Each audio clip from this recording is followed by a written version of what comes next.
said it here before, like right there, it's just sitting. I had a guy with me one day and I'm throwing a jerk bait, which is a hard bait, just like, basically like a fluke. And I'm fishing it, and I'm doing it the way I want to do it. I mean, I got it down. I know exactly what I'm doing. Jerk, jerk, pause, jerk, jerk, pause, jerk, jerk, pause. Probably did it for an hour. Didn't catch a fish. So I got the cast out there and I'm doing it. The guy in the back boat starts talking to me. So I'm turning around, I'm talking to him. I turn back around to jerk it. Boom, the fish is on there. I'm not the smartest guy in the world. Get the fish in, put it in the box. I throw it back out there. I'm jerk, jerk, pause, jerk, jerk, pause, jerk, jerk, pause. I got it all down again. I'm not catching anything. He starts talking to me again. I let it set. Turn back around. Go to jerk the bait. Boom, I got another fish. After a couple times, the light bulb turns on. It's like those fish were telling me they wanted it setting a lot slower than what I was trying to feed it to them. So, pay attention to what you're doing when you get bit and where your bait's at when you get bit.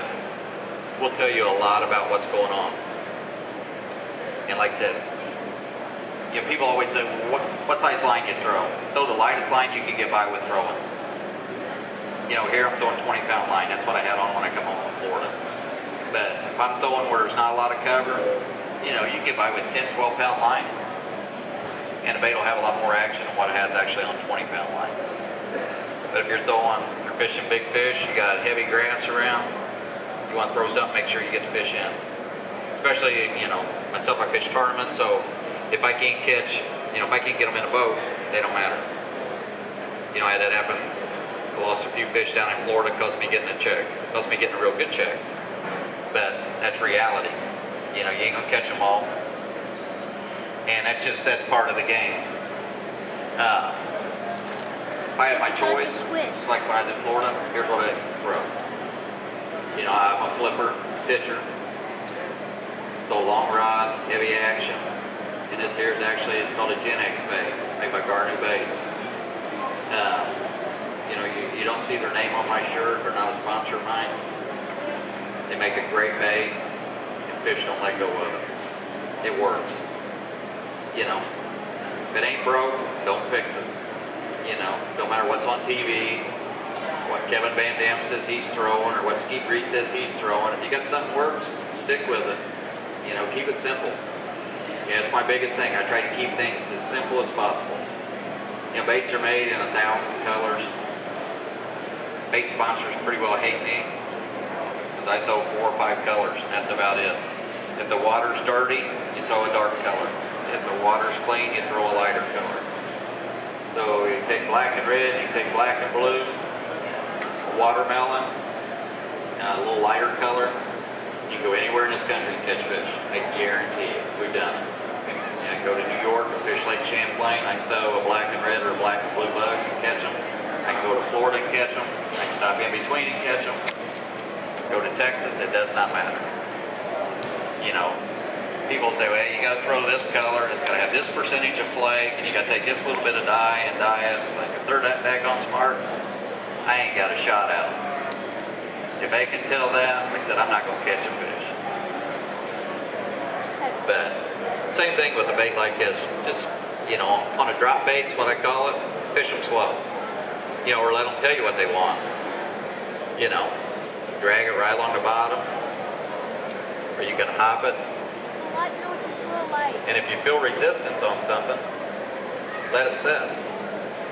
You know, like if you're up against a rock or stop, feel that resistance, just pop it over and let it go back down and set. If you feel something like that, you jerk. So, the thing about it is, you guys can see these fish. I can't see them. It's water bubbling on top, so you guys got an advantage down there. I got to feel them. And watch your line. Your line will tell you more what's going on than anything. And like I said, if you see your line tick, swim sideways, jerk. Jerks are free. They don't cost anything to jerk. The part is when you feel something or you see your line do something and you go back and check it, what I call is kind of going on point. Your bait's out there, you see your line doing something, or you think you feel something. When you pull up, you go, there he is. Yep, he's got it. You reel down 2 or 3 times, and you go set the hook, and the fish ain't there most of the time. You guys can see them fish. I don't think they got any hands. You know, if you feel that fish, you feel that anything different on that bait, you jerk. Because like I said, when they hit it, they got it in their mouth. I mean, it's a simple process.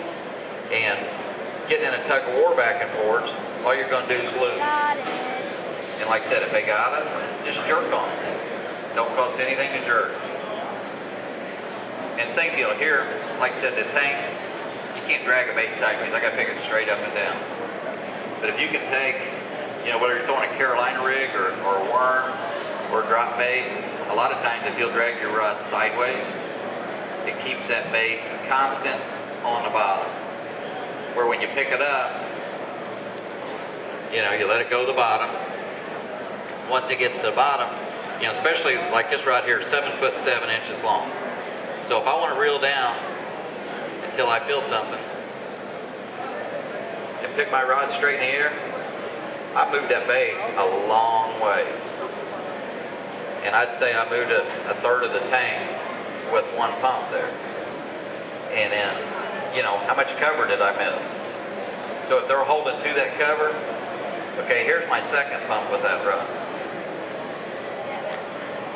So I pretty much covered a whole tank by moving my rod twice.